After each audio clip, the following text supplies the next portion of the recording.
Hey guys, today I'm going to show you how to calculate frequencies in Excel and R.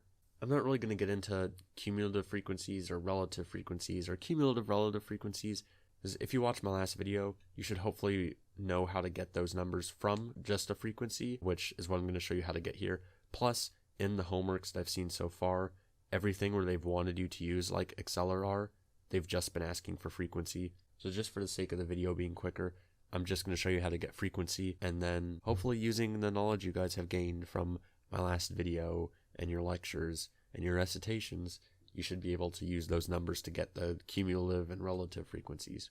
So starting off with Excel, I've generated just 200 random numbers, like literally just random numbers. I have like this, you can see up here is a function. It's just picking a random number between 1 and 30. Basically, if you didn't see my last video, I had 10 random numbers, and I grouped them. They were all between 0 and 30. And so I had three grouping ranges. I had between 0 and 10, between 10 and 20, and between 20 and 30. And what I'm going to do is something very similar here. I just generated 200 numbers instead of 10. Because 10 you can do by hand, but 200, yeah, you should use Excel or R or some sort of program. In Excel, I'm going to group these the same way, by the way. I'm going to do 0 to 10, 10 to 20, 20 to 30. To do this in Excel, you're going to import your data in. It's going to look like this. And what you're going to want to do, I guess I already wrote this here. And you'll see that also once I type, they're all going to randomly generate, which don't worry about that. Your data is not going to do that. I just made it pick random numbers, and yeah, just don't worry about it. I'm sorry, I kind of forgot that was going to happen. But what I recommend you doing is you can just make some headers right here. Just do low and high. This part's not necessary, but it will definitely help you interpreting it. And then you'll want to do one for like frequency. On your lows and highs, you're going to want to put the low and the high of your ranges. So like for me, my low was 0 in the first one, and my high was 10. And then the second one, the low was 10, the high was 20. Then the low was 20, the high was 30. So basically you're just going to want to go with whatever numbers they give you. And then in the frequency, this is where we're going to use some Excel magic to basically count all these. And again, I apologize that they keep flipping every time, I literally just put in any number here. They all change. I apologize for that. I forgot that was going to happen. But don't worry, your numbers are not going to do that. It's literally just because I made them randomly generated. So basically, what we're going to do to get all the frequencies just counted automatically for us is we're going to click our first cell under frequency, and then we're going to hold down Shift. So hold your Shift key and click the last row for the frequency.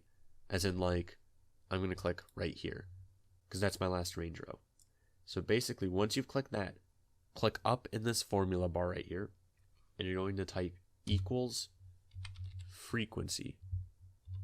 And I guess you couldn't see it, but it brought up a little drop-down menu. I just hit tab on it. But you're going to want this function right here, equals frequency.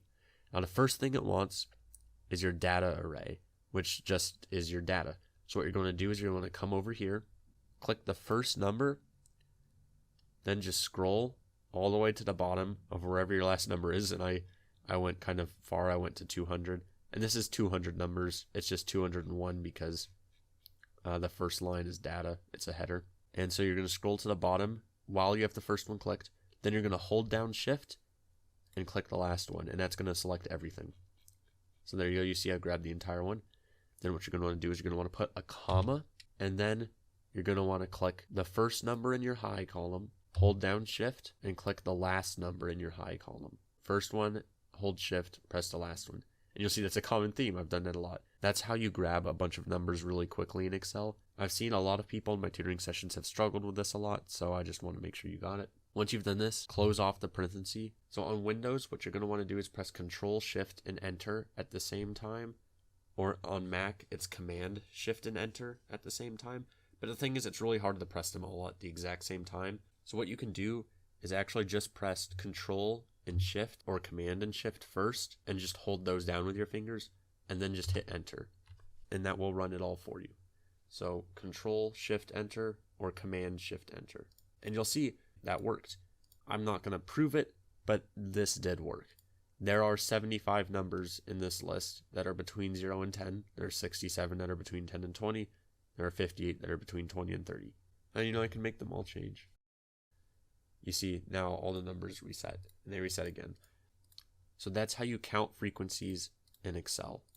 So now I'm going to show you how to calculate frequencies in R. So first thing we're going to want to do is get our data into R. If you remember, we do that by going up here, clicking Import Dataset. I have it as a CSV file. If you have it as an Excel file, so .xlsx, you're going to click from Excel, but I have just 200 random numbers I got as a CSV file. So I'm going to click from text base, and that's what you click if you have a CSV. So I'm going to click that. It's going to bring up my tutoring folder, and you'll see I have frequency data. That's what I saved it as. So I'm going to click that. You'll go to wherever you saved it on your computer. I just have it in my working directory so it comes up faster. But you're going to click that and click open. Basically right here, all you need to do is just, I'm going to keep my name the same, but if you want to rename it, you can. You want to make sure heading is on yes, and then just click import. And boom, there it is. Here's all the data. It's just 200 random numbers in between 0 and 30. So once you have your data into R, what you're going to want to do to get the frequency, you're just going to want to use a function called sum. Now what sum does is it adds things together. Now what we're going to be doing here is actually taking the sum of trues and falses, which is kind of weird to think about, but in programming, trues are the same thing as 1, like the number 1, and falses are the number 0. So when you're adding trues and falses, all you're really doing is just counting the number of trues. So like for instance, before I put it in the sum function, I just want to show you what we're doing so that it makes more sense. What we're going to want to do is we're going to want to grab our column of numbers here. We're going to want to grab all our numbers. So the way we're going to do that is we're going to type in a name of our data set, which is frequency data. So I'm going to type that in frequency data. You see it pops up, so I'm just going to click that. Frequency data, $, and then you're going to just pick whatever the name of the column is. Like in this case, it's X. And if you have more columns, just pick whichever one's the right one. And I'm going to want to grab all the numbers where the numbers in that column are greater than 0 and the numbers in that column. So we got to grab the column again, frequency data $X, and the numbers are less than or equal to 10. Which remember, if you saw my last video, the way it was written was like 0 is less than X is less than or equal to 10. That's the same thing we're writing here, basically, because we're trying to grab all numbers that are bigger than 0 but are less than or equal to 10. And you'll see if I run this, if I just run this line of code by itself, that's going to give out a bunch of falses and trues. Basically, any numbers that are between 0 and 10, first row, it looks at that and sees, okay, it's 14, so that's a false. Second one, 29, that's a false. You see our first true is, this is the 7th number. Yep, it's a 7. So now it gets back a true. 8, oh, that's a 7, so that's a true. And basically, it just goes through and gives us a true wherever the numbers are between 0 and 10, and a false where it isn't.